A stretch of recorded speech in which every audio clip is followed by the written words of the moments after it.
আসসালামু আলাইকুম। আমরা যদি আঁকানোর সহজ কৌশল জানতে পারি তাহলে সুন্দর সুন্দর দৃশ্য আঁকতে পারবো। সহজ কৌশল বলতে দেখুন, এভাবে একটি স্কেল আর্ট পেপারের ওপর রেখে হালকা করে একটা দাগ দিলাম। এরপর একটু নিচে এইভাবে একটা দাগ দিলাম, তারপরে নিচে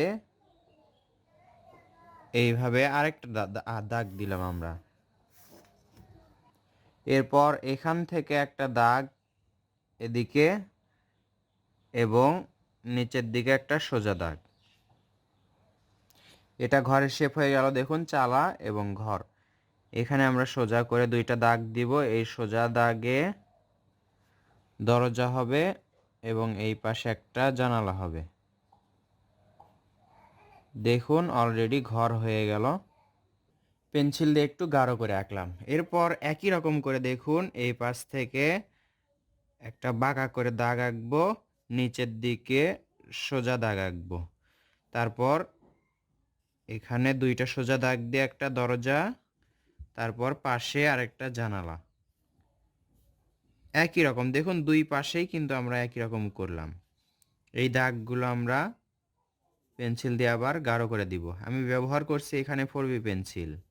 মাঝের দাগটা একটু গাঢ় করে আঁকবো। এরপর দেখুন এইভাবে দূরের গাছপালা, দূরের গ্রামের গাছপালাগুলো আঁকছি। ওপর দিকে যাব, নিচের দিকে আসবো, এইভাবে অস্পষ্ট দুই দাগটা আমরা মিশে ফেলবো রাবার দিয়ে। এটা খুবই সহজ, দেখুন অতি সহজে, সহজ কৌশলে আমরা সুন্দর একটি গ্রামের দৃশ্য আঁকছি, তা আবার নদীর দৃশ্য, নদী সহ গ্রামের দৃশ্য। এরপর এই ঘরের মাঝে দেখুন এখান থেকে ধরবো, এইভাবে সুন্দর একটা নদীর পার আঁকবো। এই পাশে পার আঁকলাম, একই রকম করে এখান থেকে ধরবো, এইভাবে নিয়ে এসে এখানেও নদীর একটা পার আঁকলাম।